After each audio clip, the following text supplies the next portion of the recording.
Greetings, Virgo. This is Damien with HK Readings, Healing Culture Tarot, and I'm here to do your reading for the month of March, essentially, but it's going to cover the rest of February as well.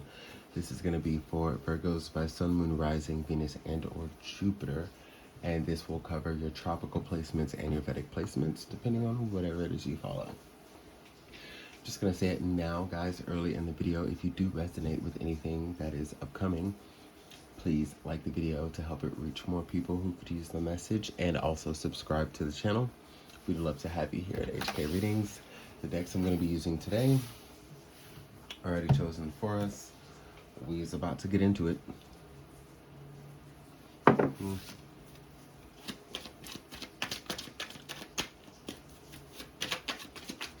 Night tarot messages are generally either much more brief than the average reading that I post to YouTube, or very long. So, who knows? We have one card that wanted to come out here. Wow. The Five of Pentacles. All right.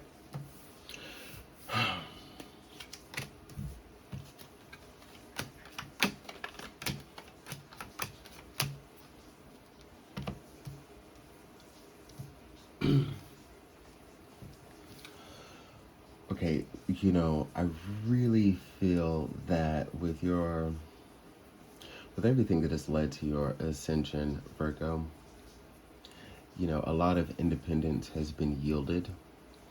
From this independence, there are things that you have let go emotionally, and that you now use logic to reinforce staying away from those things. So within that space, there's some people who might feel like they don't have access to you, and I feel like there's this immediate panic. There's this panic that's kind of stirring from people who are not able to reach you right now, because I don't know if it's that they were necessarily surprised. Like, yeah, they might have been surprised because you displayed constancy in their life, but I really think that it's, you know, a lot of things within that, to where it's also like the timing in their life in which you left, it has left them stunned, or at least the timing in which they realized that you were gone completely. Whenever that aha moment hit for them, it just so happened to be when it was already pouring for them in their lives, getting things happening from all of these other avenues, you know, terrible streaks of luck, if you will, or karma, whatever you may call it. They've already been receiving this from what they've been doing to people, the things that they have repetitiously done to you in the past, so on and so forth. And, you know, it's like with the Wheel of Fortune turning and the Six of Swords energy, I feel as though like they realize that there's not enough time to catch you. Like that boat that you sailed off on the Six of Swords, like you never see any depiction. This is Tarot in Wonderland again. But guys, you notice how you never see, well, nary a time, I can't really think of many, where you see the Six of Swords like leaving fresh off a dock. Like, I think I do have one deck, maybe a couple, but I know one for sure, actually, where, you know, you can kind of see the docking, where the boat's leaving. But like, for the most part, and in this deck, what's coming up here, the time has run out. You know, I felt like they could have caught this train a lot sooner and caught you. And not saying that that's something that you should have done, because, you know, you could have been the fool by going back into any of their advances. But like, they would have had the time to do that then, is what I'm saying.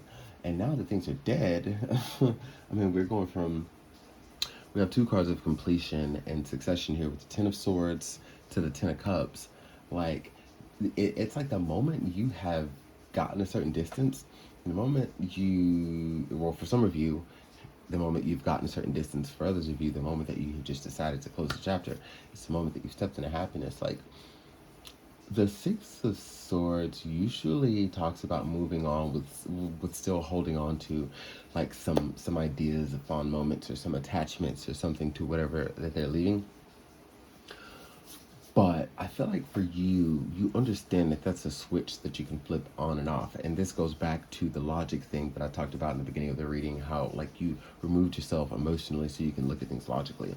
It's like you understand that if you need to tap into that, you know, compassionate mode to maybe remember a lesson that you learned from dealing with this person, you can tap back into thinking about them, and you can tap back out of it. Like this Six of Swords for you isn't just moving on like, oh my god, I'm just really gonna miss this and this really sucks, but I'm just doing what I have to do for me. You're like, no, like there are days where I feel like I really have cared about that person. And like I understand that these are rational feelings that I have to feel out. But there's nothing about this that is making it hard for you to move along. Does that make sense? Like this Six of Swords for you is very mechanical. And it makes sense, and normally it's not read this way, but it makes so much sense in a way, because like it is swords energy, which is very mental anyways, and it's sort of the mechanics of it all.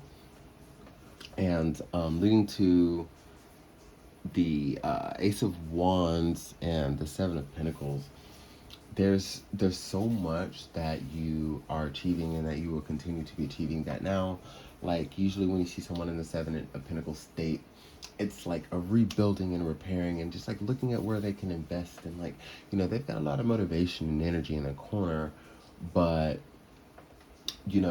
I don't normally see them as being as strong in position as you're coming up in this Seven of Pentacles. Like this Seven of Pentacles, like these, you might as well consider these being the hardest earned Pentacles ever. Of any of the Seven of Pentacles that's ever come up in your reading,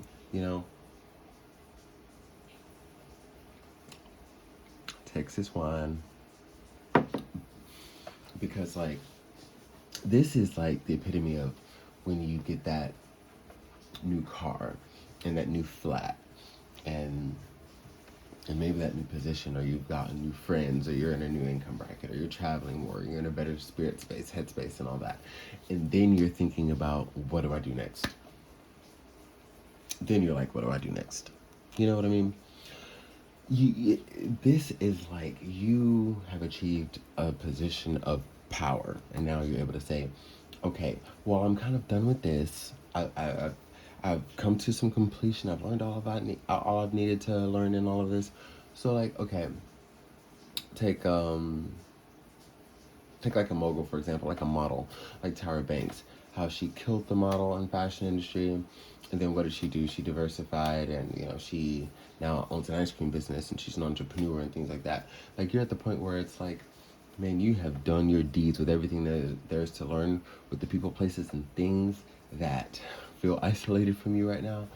And you have gained so much from that now you're just like, okay, so what can I do to add to the next part of my legacy? Because legacies are in chapters, right? Anybody's legacy that you read, there are points where there's like 3 branches of their life, 4 branches of their life, 5 periods of their life, or whatever. So it's like you're entering the next period of your life, really. And that's really exciting. I just want to say continue to move forward with that. And that's kind of where I want to leave this message, as far as you looking forward to entering that next chapter of your life.